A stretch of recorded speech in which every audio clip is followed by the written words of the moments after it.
you're over the age of 35, stop everything you're doing right now.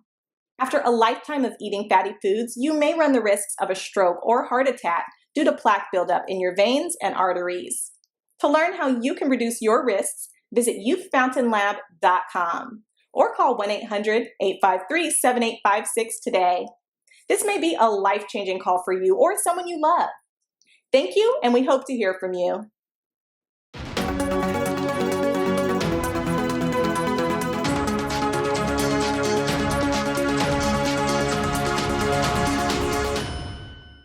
Hey fam, welcome back to the African Diaspora News Insider. I am Wongel Zelalem bringing you the story.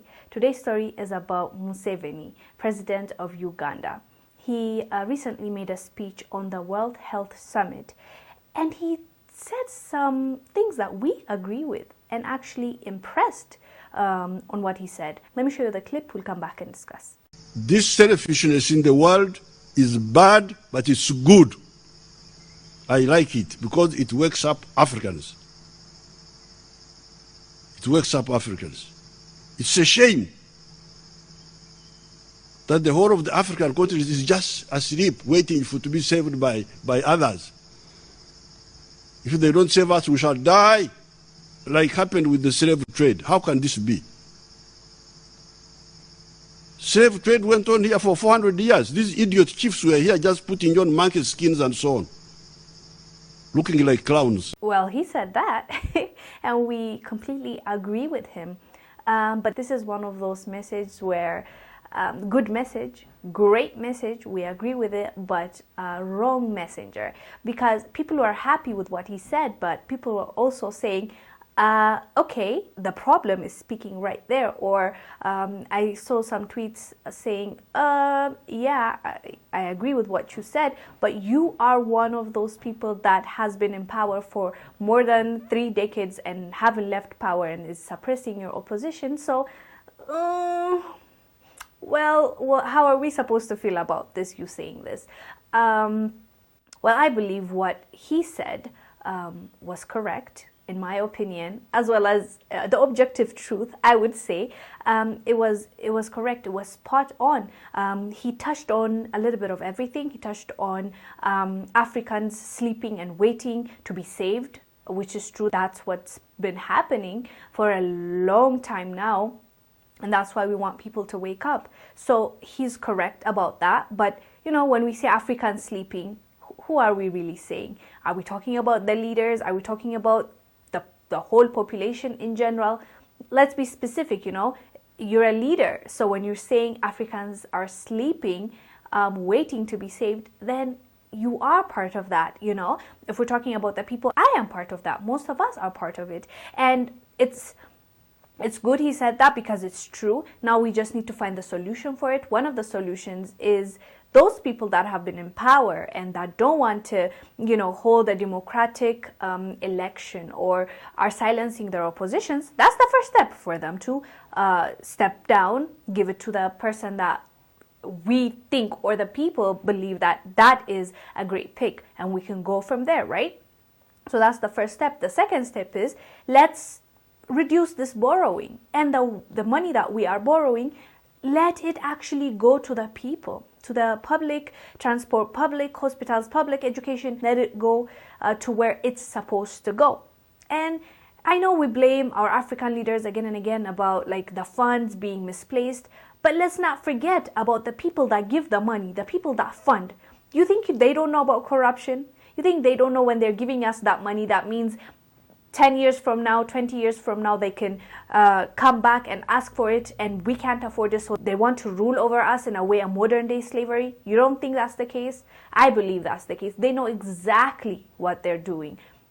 And it's like funding for the demise of Africa so that they keep those happy that are in power, that they can pretend that they've helped, and when it's, you know, due to pay, they'll come for the next generation and harass them. So I think it's all calculated in my opinion, but you know, I don't know. I'm not in politics. That's my assumption from the things that I've read and seen in my time of being interested in this topic. So That's that. Secondly, he touched on slavery, and he said, he even called them, I believe, stupid chiefs, something like that, idiots or stupid. So he talked about those chiefs that actually sold their own, and that's right. But is it really different now? Is it different from back in the days? Are we really caring for our people? Aren't we allowing modern day slavery to continue in these Arab countries when our girls are going and being mistreated, killed, raped? What are we doing about it? As leaders, as people, like, it is continuing in a way. Now you're not selling them, actually, you're just, turning away so that you pretend that you don't see it, but it still happens, right? And the youth that dies trying to go to Europe on a boat that's not reliable, and they sink and they die. So many things that we can tap on when we're talking about previously, but what are we doing different now? And let's not also generalize all the chiefs back in the days. Yes, there are people that sold our brothers and sisters. That is very true, and that's not something we can lie about. But there are people, I've covered this before, in, let's say, Democratic Republic of Congo.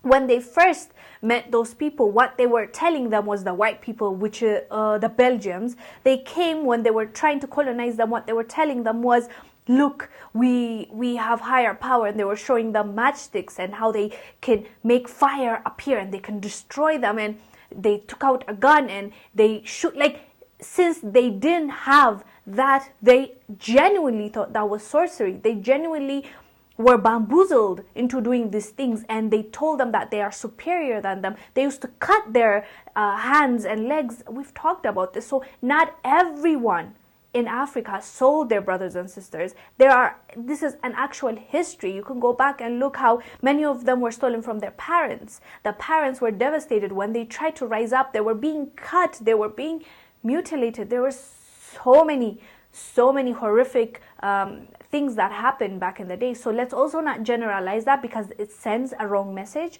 But all in all, I believe what he said was true. Now we just want him as a leader that has led Uganda for 30 plus years to now say, okay, now I really want somebody that is really good to take over and, continue this good work I've been doing, or ... So that's what we hope to see from him. Him saying this is a good thing, but now can you actually do something about it and show us that you actually care? That's the right question for me. Anyways, guys, do let us know down below what your thoughts are about Museveni's speech. I am Wongel Zelalem bringing you the story. I will see you on the next one. Bye. These proceedings are concluded. This court is adjourned. All the shit I did for this motherfucking company.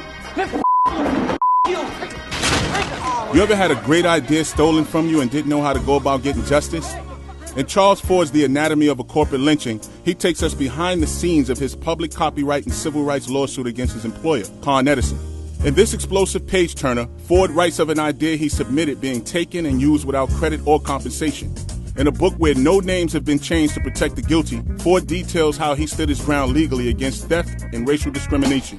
Ford's exploration of a corporate lynching attempt inspires readers to pursue justice and fight back legally in the face of corporate opposition and retaliation. The Anatomy of a Corporate Lynching is available on Amazon worldwide in paperback and on Kindle. Find Ford at author Charles Ford on Instagram.